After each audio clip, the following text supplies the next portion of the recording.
This broadcast is the property of Codependents Anonymous. Reproduction without written permission from Codependents Anonymous is not permitted.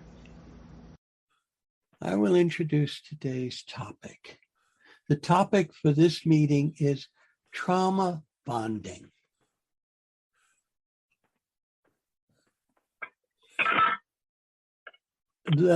The words trauma bonding do not appear in any of the CoDA literature I'm aware of. I've searched, I've made a casual search for that, but I think that a connection can be drawn between trauma bonding and codependency. My understanding of trauma bonding, one of the key points of trauma bonding is that in adulthood, it can stem from childhood trauma. And a reading of the CoDA Welcome reminds me that we have each experienced in our own ways the painful trauma of the emptiness of our childhood and relationships throughout our lives. Another key point of trauma bonding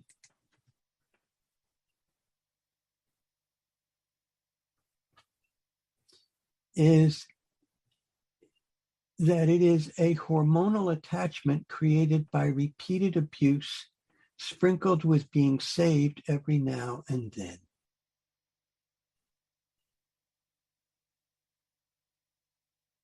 What is trauma bonding? Trauma bonding is the attachment an abused person feels for their abuser, specifically in a relationship with a cyclical pattern of abuse.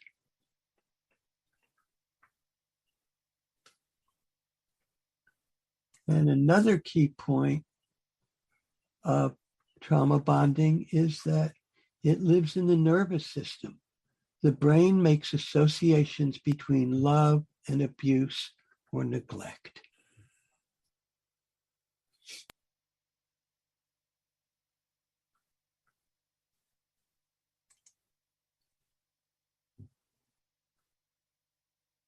It's a term that was coined by a doctor about 40 years ago.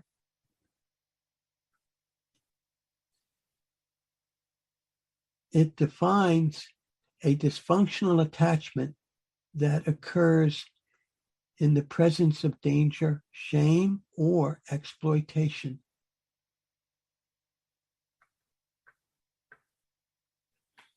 These are all things I'm familiar with as a codependent person.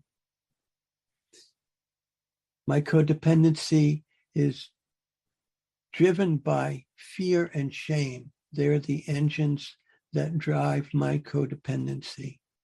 And those things are very much connected to trauma bonding. I don't know a whole lot about trauma bonding, but I can see where, even though we don't have a lot of information about it in the CoDA literature, a connection can be drawn between trauma bonding and codependency, since the seeds of trauma bonding can be sown early in childhood and the roots of it run deep, just like codependency.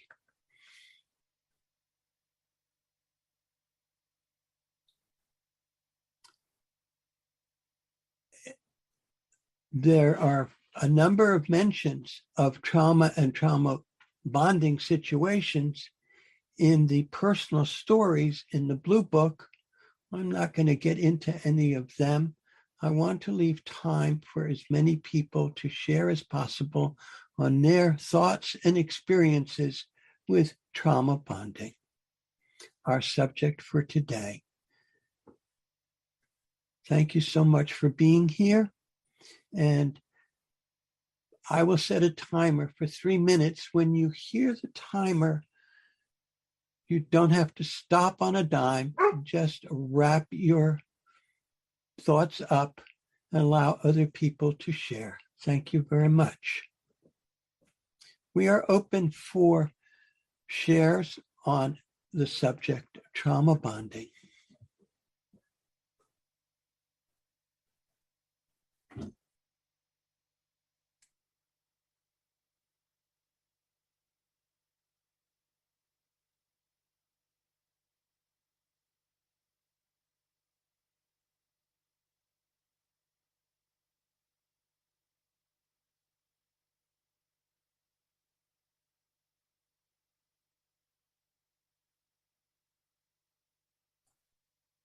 David, I'd like to share.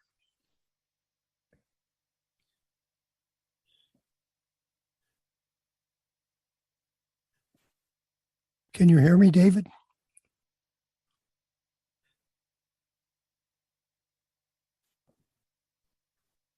I hear you, James. Please continue. Welcome. Okay, I had to admit somebody. I got a personal story. And like you were saying, it's not in the code of books, but it's so much a part of my life.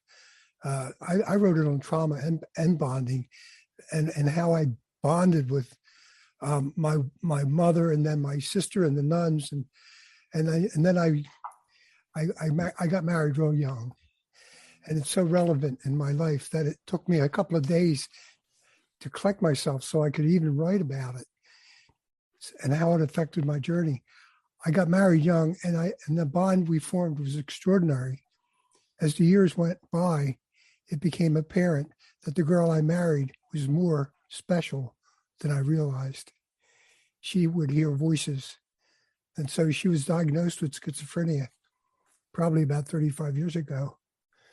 Our lives were an ongoing passive-aggressive tug of war.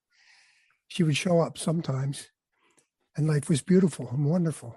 Other times, well, not so much. They call it auditory hallucinations. She talks to people that aren't there. As the years went by, I noticed the devastation that it caused in our lives. I tried to get help, but it never lasted, and she would never acknowledge that there was anything wrong. The answers seemed simple. My daughter passed away about 5 years ago, and my wife just kept screaming, that it was my fault. Just trauma. And I did. I left for 3 years, but I got stronger, and I love her so much. So the bond was just too strong. And when I found CoDA and the 12 steps, I started to take my inventory and I got my life in order. And I started to realize that it wasn't all about me and all those attacks and everything. It was just, she wasn't well. And I was still connected to her, and I still loved her. She still acts the same way today. She still goes on and says terrible, mean things and hateful things. And then we'll sit down and watch a movie together as if nothing happened. I call it my little miracles, and I wait for them. I found my spiritual home here. Meeting makers make it, but more than that, meaning makers make it. My life makes sense now. I do not react to the tirades. And when she's done and tired and worn out, we come back together. I have grown up, and I can look past her illness now. My life has meaning and purpose. I have found home within myself. I have a spiritual life now. I have beautiful thoughts and dreams, and I love to write about them and share. It was always love's bond that helped me weather these traumas in my life. I would feel lost and alone without her. There is some trauma in relationships, no doubt about that, and the generational trauma in families. But as time passes, and with the help of my higher power, I'm beginning to see how they have affected my life, and I understand why and how my life turned out the way it did. I have been married for 54 years. My daughter passed away in 2015 from heart complications. Time. Thank you. A couple more sentences. And my son lives with us, and together we take care of his mom, my wife. We are family, and I'm proud of the human beings we have become. We are not perfect, but we are making progress. I'm sharing my personal story and experience because mental health and the human condition play a part in recovery. Love, understanding, and companionship I have found in CoDA has helped me gain the emotional sobriety essential to my growth. Without the fellowship I discovered here, I would feel isolated, alone, and abused. That is why after I share, I always say, my name is James, and I am codependent. Thank you for being here, because I could never recover alone. Thank you. Thank you for your share, James. Today's topic is trauma bonding. And if you would like a share on that, you are welcome. Hi, I'm Shelley, and I struggle with codependency. Hi, Shelley. Welcome. Thank you. So, I had a mother who would withhold affection as a form of punishment and control. And I found myself spending my life trying to get connection and love, and always trying to get it from people who are not emotionally available and who use the same technique as my mother did. And I was in my 50s when my third husband, who we were married for 22 years, announced that he's done being married to me, father of my 5 children. And I've had a couple of relationships since. And through a lot of work and a lot of CoDA and a lot of therapy and a lot of meditation retreats, I am recognizing the ways in which that is my kryptonite. People who are emotionally unavailable, people who will withhold affection, despite my being very clear about how that lands for me in my body and emotionally.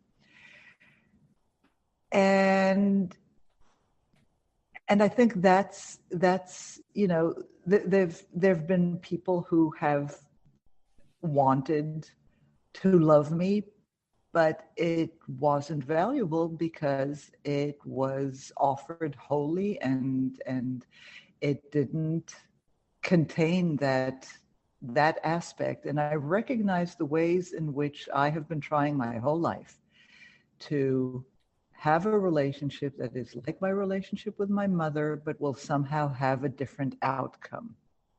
And in order to try and achieve that insane goal, no judgment, I seek out people who have the traits that most wounded me and my mother, and hope to somehow convert them and have a different outcome this time. And I now, at age 63, when people say, well, you know, it didn't work out with Douglas, but that doesn't mean that the next time won't work out. And it's like, I don't trust myself. The next guy will be, you know, Douglas was as good as they come. He was a good guy. He just wasn't emotionally available.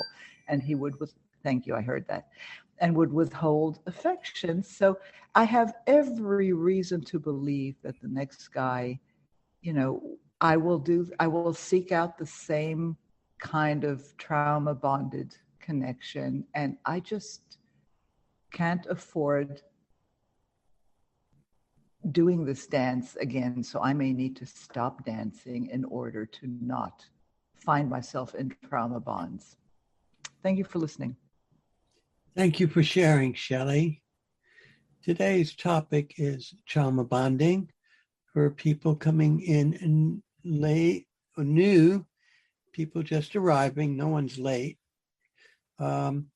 Just a reminder to turn your video off. This group session, the fellowship forum is recorded and posted. I will put the links to the recordings in the chat. Anyone who would like to share on today's subject topic, trauma bonding, we are open for shares. Hello, I'm Kate. Hi, from the Kate. UK. Welcome. Hi, thank you.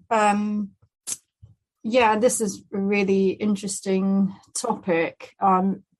It was only recently I've come to understand what trauma bonding means, and I remember seeing a very good analogy somewhere where the scientists had done experiments with rats who would press a lever for a reward, and when they pressed the lever and got the reward, then they learned that's what they had to do, and then they retested them where the rats would get an intermittent reward, and actually what happened was that the rat became obsessed with pressing this lever even without the guarantee of getting a treat. And I thought, oh my God, that's really resonates with me. I've had a very difficult relationship for nearly 4 years with someone, and it's been on and off, and he has a lot of trauma, and I'm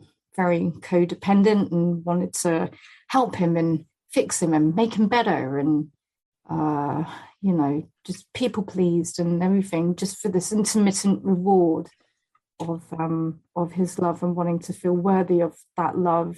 And I really held him in such high regard, even though, on the face of it, he didn't treat me very well, in lots of respects. But then that intermittent reward was that there were times when he was the model partner, and I just thought he was absolutely amazing. And it's off again, and I've made a stand for myself, saying, I can't keep going through this pattern anymore, and it's painful, and if he walks out on me again, it will be the last time. And he did, and I've not completely fallen back into the pattern of begging him back and just needing him to be there. And it's been very difficult because I have felt incredibly lonely. But on the flip side of that, my friends are amazing, and I'm giving myself more time to see to kind of figure out what I want.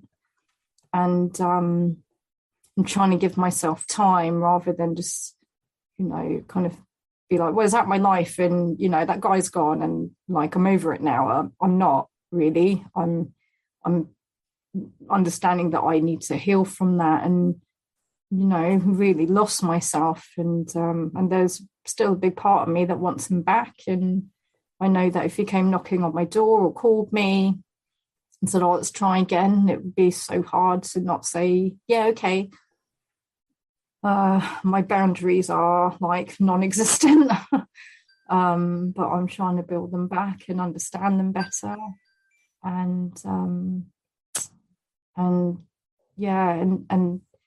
I actually did end up going on a date with someone on online dating, and it was easy. It was just, there was no anxiety, there was no edge to him.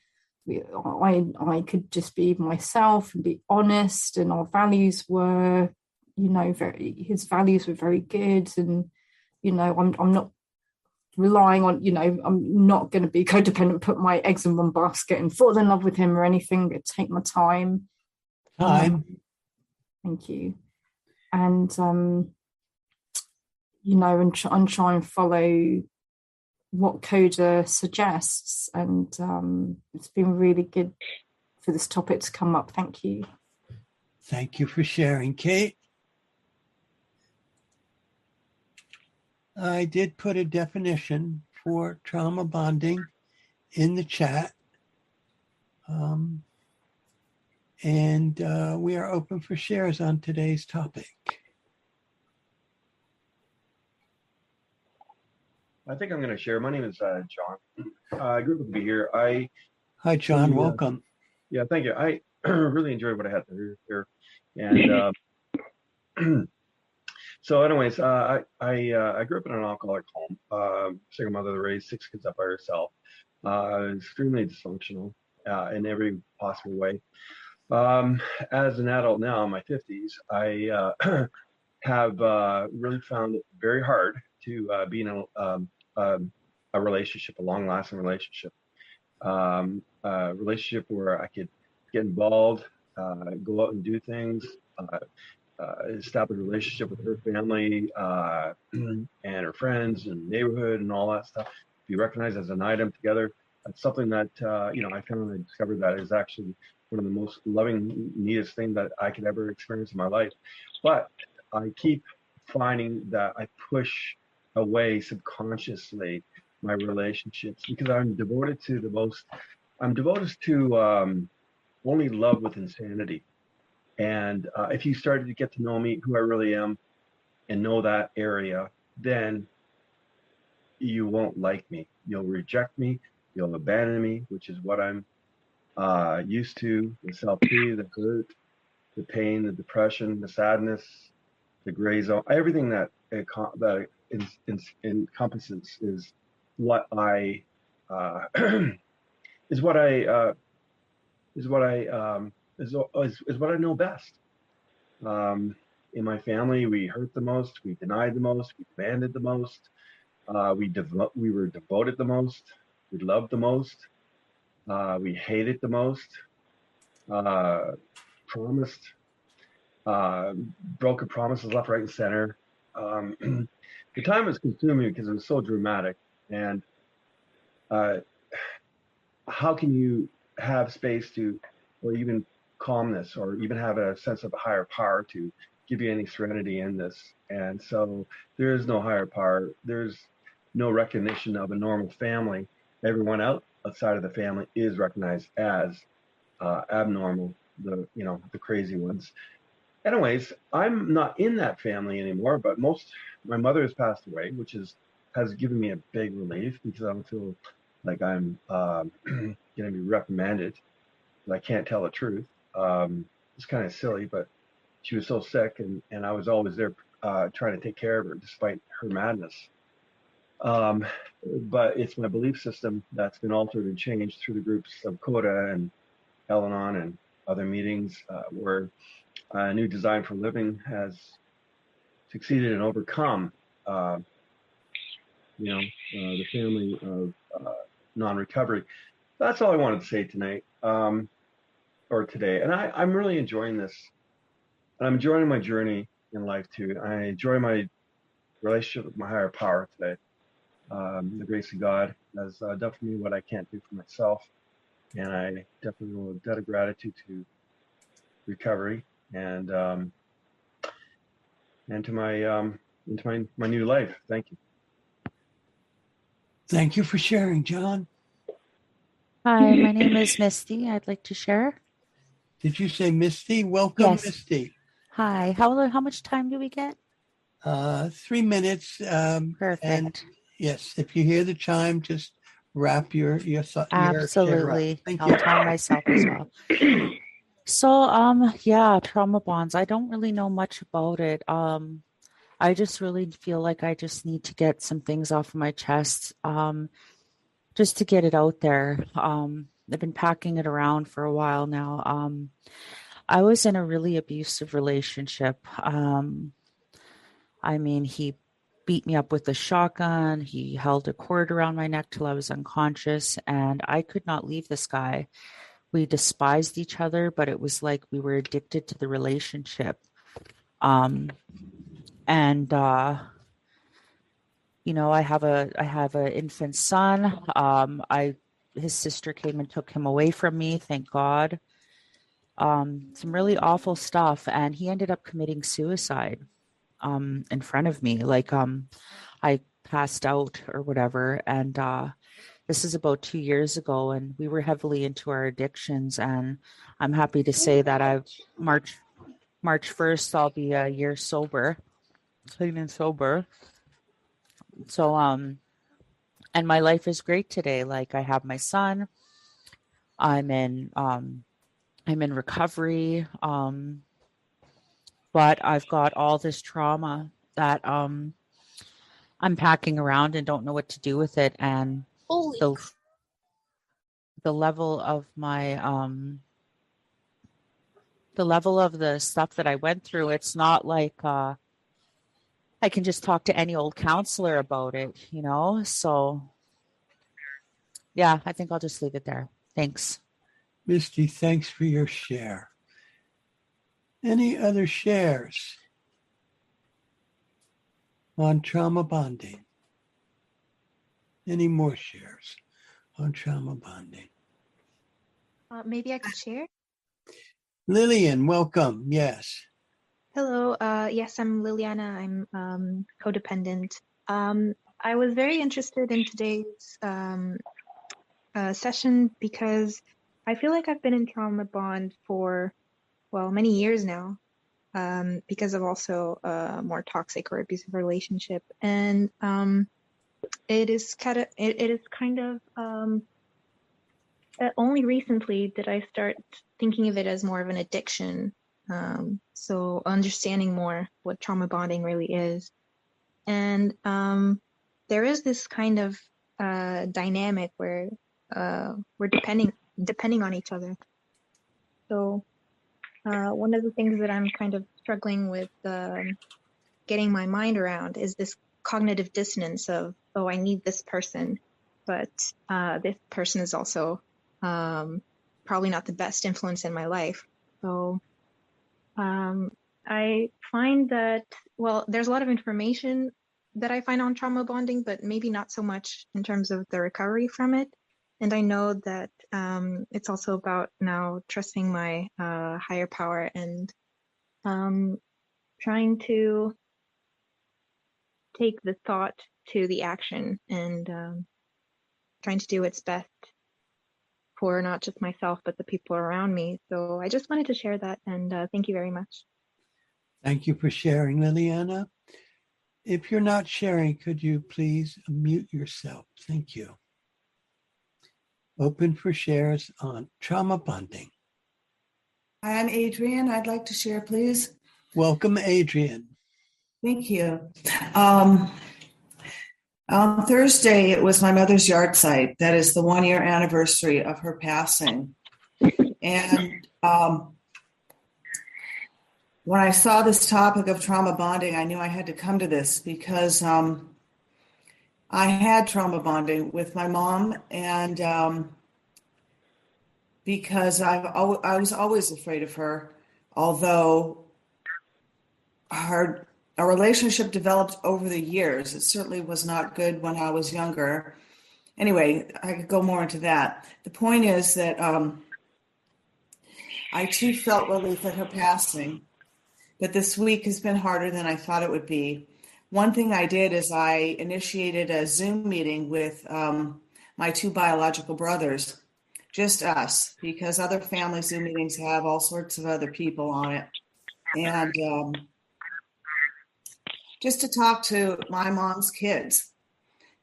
And it was interesting. I don't know if, so I can't judge them, right? I can't really ascertain how much it affected them, except from what I feel, is that I feel that I really was much more affected by our family growing up, and my fear of both of my parents and both of my older brothers, that I would be abandoned no matter what I did. And in my family, feelings were not okay. Bad feelings certainly weren't okay, and good feelings were ignored. And also, you know, I felt shameful for having good feelings and good things happen. But I realized with this topic of trauma bonding, and speaking to my brothers, which, by the way, we are all in our 60s, and this is the first time we've spoken this honestly and openly about our mother, about our father, who's been passed a long time ago, and my mother had remarried several times. But to talk about that and some of our thoughts and feelings, and it was interesting to hear some of what they had to say. Since they were older, they had different memories. But on this topic of trauma bonding, I'm thinking, you know, wanting to really be more open and honest with my brothers maybe just me trying to replace our mother in my life, so that there's something connecting me to, always wanting the mommy I never had and I'm never going to get. And I do work in another program very hard on these issues. And I'm really grateful that this topic came up, and I'm learning so much from all of you and your shares. Thanks so much for your service and for letting me share. Thank you for sharing, Adriana. And open for shares on the topic trauma bonding.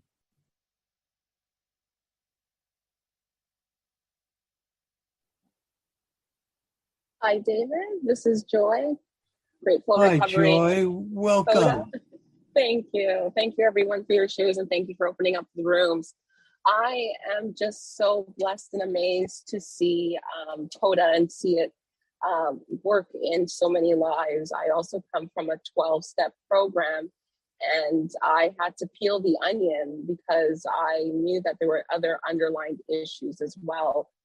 It wasn't only my DOC or my alcoholism, it was other things. And it's just grateful to know that with the trauma bonding, I've broken the chains with that. I'm a walking miracle today to say that I'm going to be 34 tomorrow and celebrating my life again.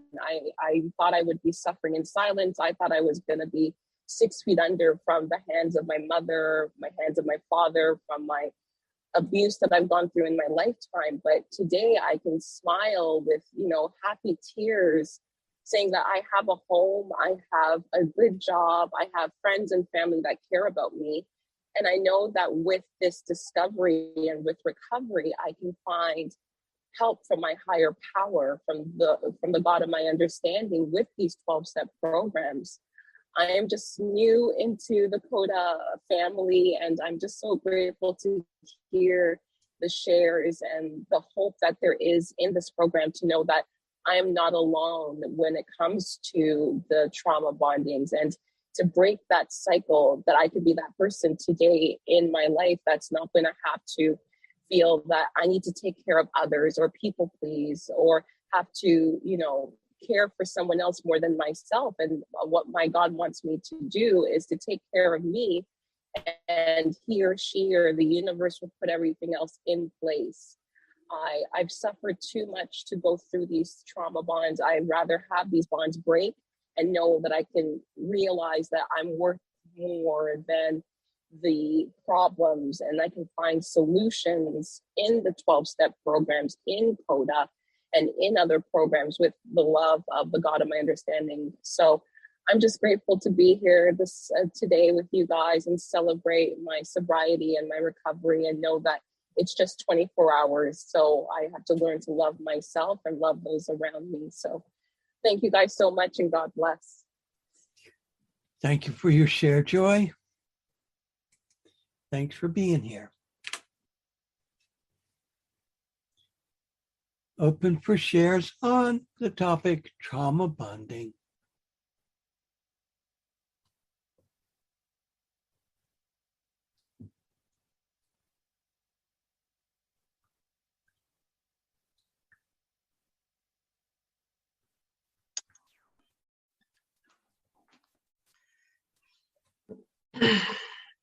Sorry, can I share? Actually, it's Nicola in Ireland.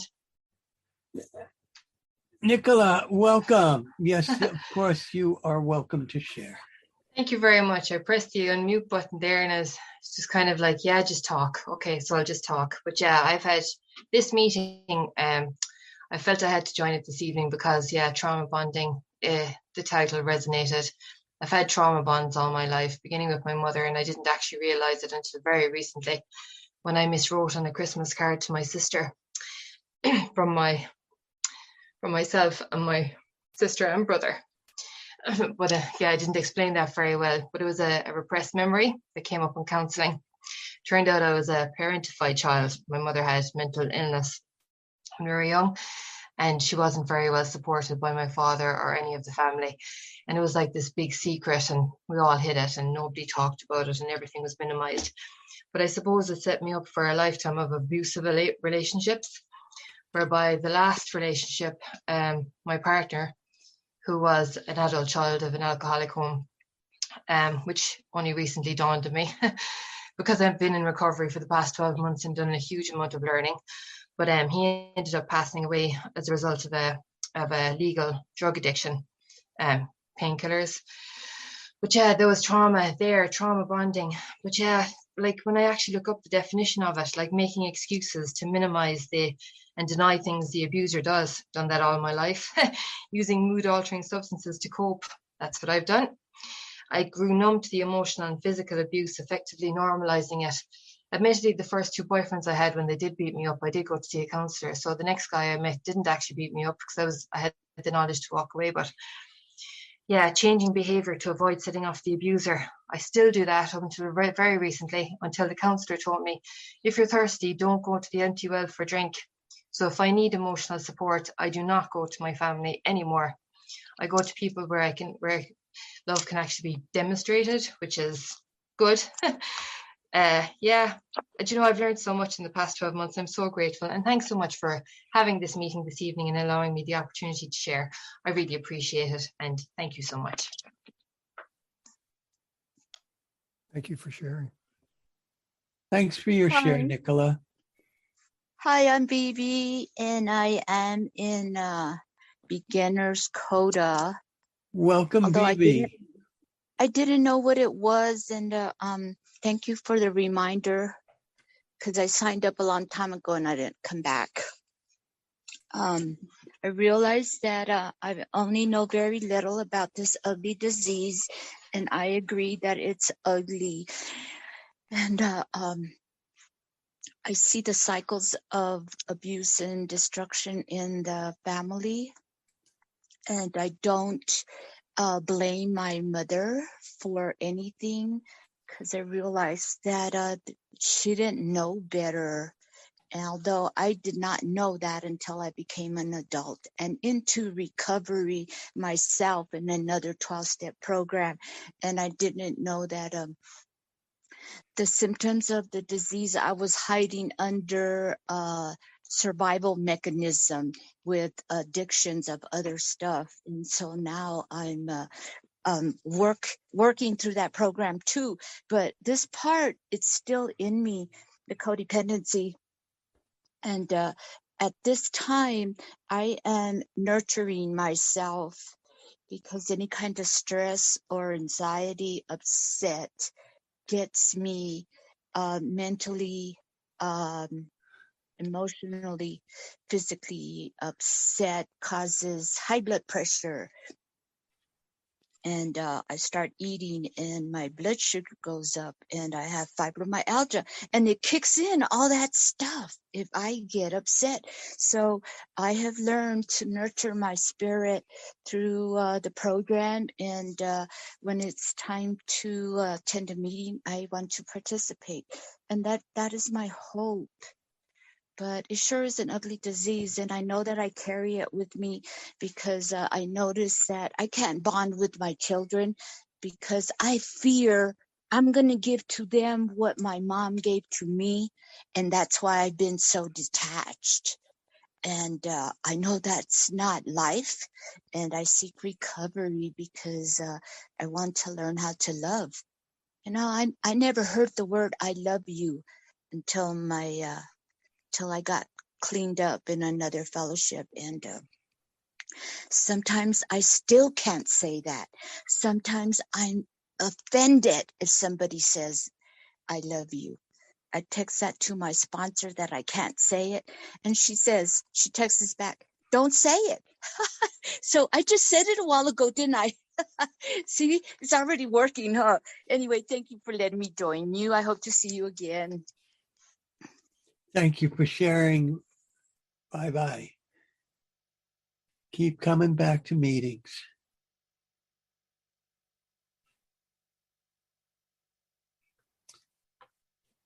We have time for 2 more shares if anyone would like to take a share on the topic trauma bonding. Yeah, sure. Anatoly, welcome. Yes, Thank you. please. Thank you. Anatoly, I'm a codependent. This is my first CoDA meeting. I've read some literature for a while, but somehow haven't made my way until now. And part of the reason is the topic. I didn't know what that meant, and thank you for putting down the explanation, David. That it just occurred to me that this is exactly the pattern I'm in right now with my second wife. We separated 2 weeks ago after I realized that I keep getting re-traumatized by the way our relationship is going. And I've been in the S program for the last 7 years, and I got divorced 3 years ago, in large part because of my addiction.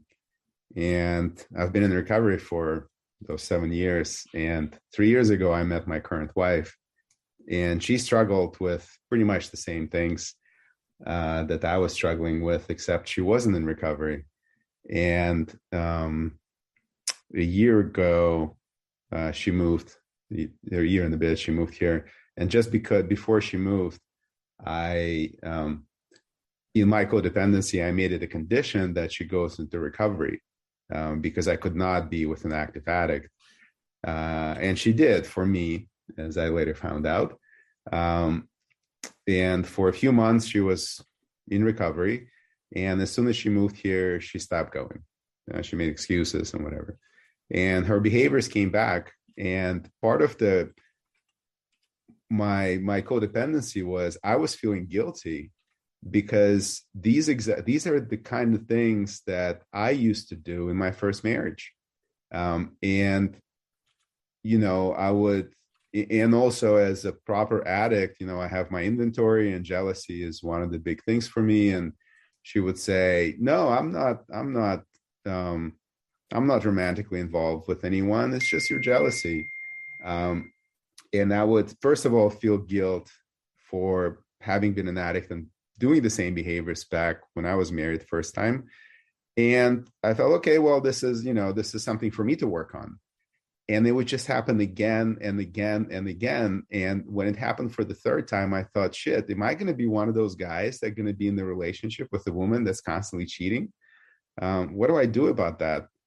And so I moved out, and I'm in 2 other fellowships. So, you know, I think I don't have time, but I think I kind of have to get more active on this one because I just don't know what to do. And 2 of my other fellowships are not helpful in that sense. They're helpful in that I can go there and talk about it, but I'm not getting any practical advice at all.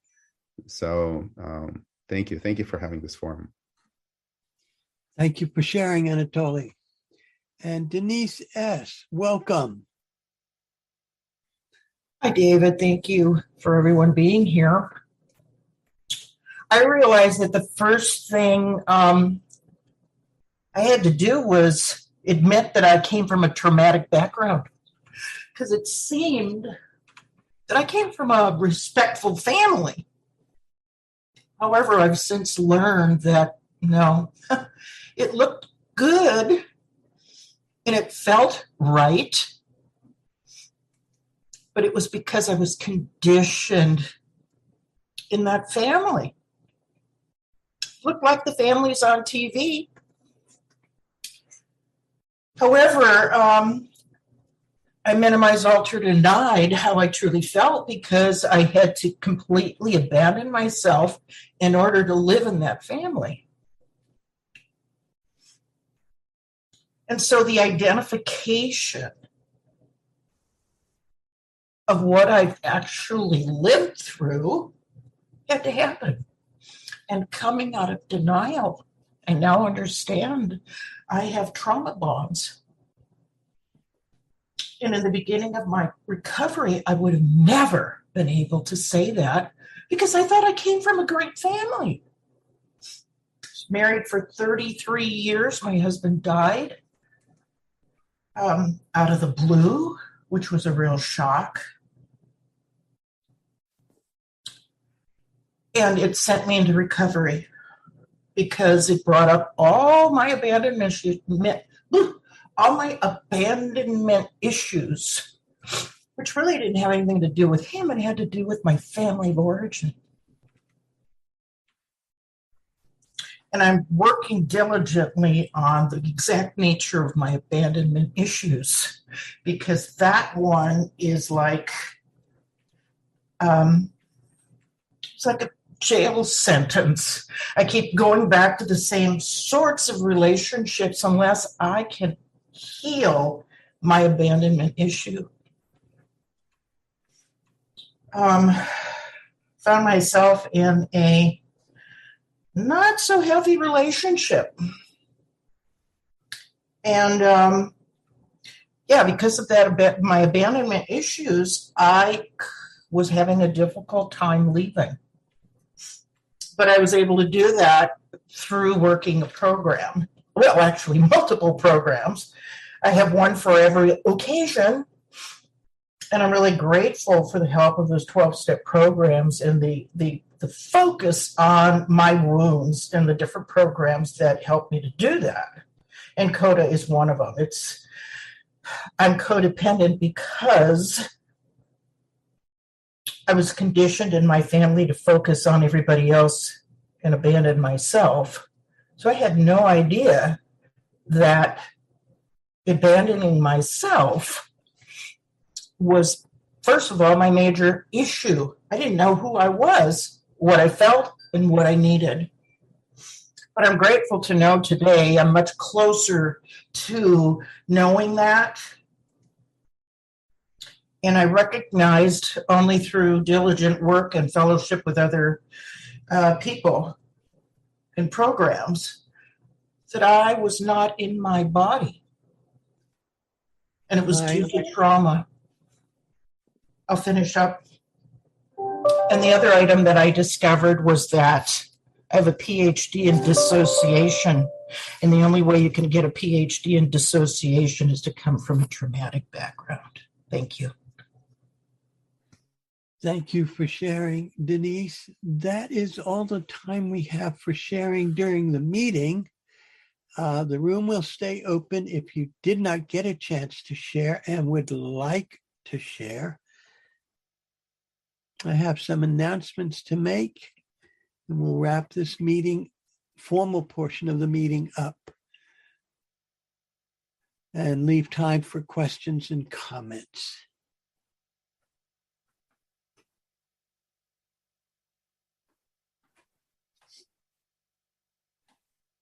The next fellowship forum will be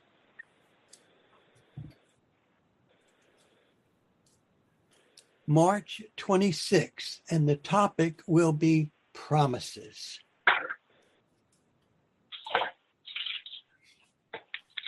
The fellowship forum meets on the last Saturday of each month at 12 noon Pacific time, 1 p.m. Mountain, 2 p.m. Central, and 3 p.m. Eastern Time. I'm not sure when daylight saving time begins. If you are in Arizona, then check the time. I've put links to the tickler and the recordings where they're available. Not sure who the speaker will be next month. I thank you for being here today.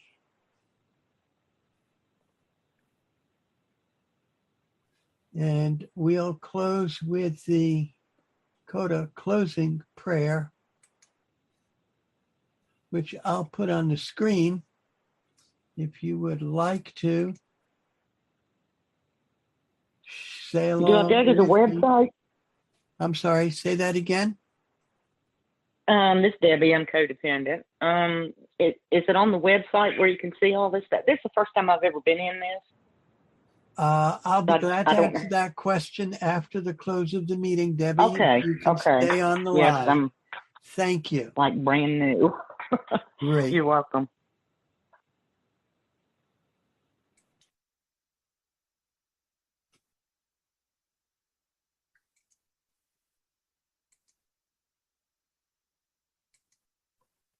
So we'll close the meeting with the CoDA closing prayer, which you are welcome to unmute and say along with me.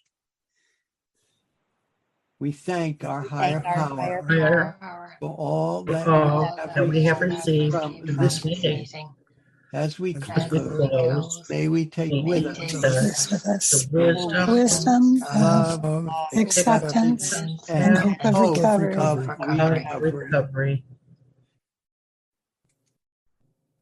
Thank you all for being here. The room will stay open for questions, comments, and feedback, and anyone that didn't get a chance to share. Thank you.